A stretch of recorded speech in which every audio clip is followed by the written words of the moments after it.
জানি না আমার ঠিকানা জান্নাত হবে না জাহান্নাম হবে, মরণটা ভালো হবে না খারাপ হবে। গভীর মনোযোগ আমার ভাইয়েরা। হযরতে ওমর রাদিয়াল্লাহু তাআলা আনহু তাকাইয়া দেখি খাব্বাব রাদিয়াল্লাহু তাআলা আনহুর জিহ্বাটার মধ্যে ছিদ্র দেখা যায়। আল্লাহু আকবার বলবেন না? ডাক দা বলে, রে ভাই খাব্বাব, তোর জিহ্বার মধ্যে ছিদ্র দেখা যায়, রহস্যটা কি?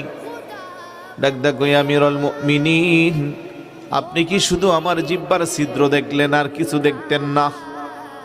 কি দেখাইতে চাস? আস্তে করে জামাটা খুইলা পিঠটার আলগি দিয়া হযরতে ওমর রাদিয়াল্লাহু তাআলা আনহুর দিকে দিল।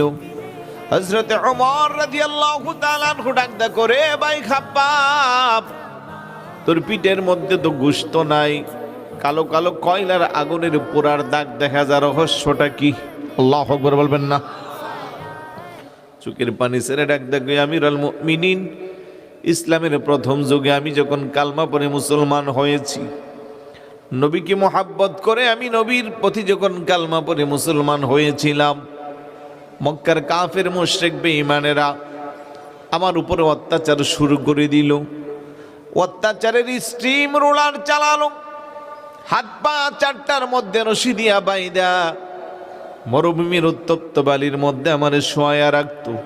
শুধু তাই না, কয়লার মধ্যে আগুন দিয়া ওই আগুনের মধ্যে আমার বিছাইয়া হাত পা চারটা দিয়া রশি দিয়া বাঁধতো, আর আমার বুকের মধ্যে বিশাল বড় পাথর দিয়া দিয়া চাপা দিত।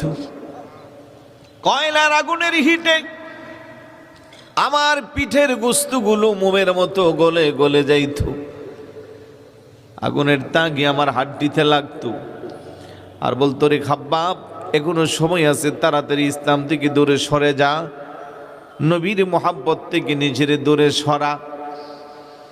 এইভাবে তারা আমারে অত্যাচার করত। একটা সময় তারা মনে মনে ভাবতো, আমি যখন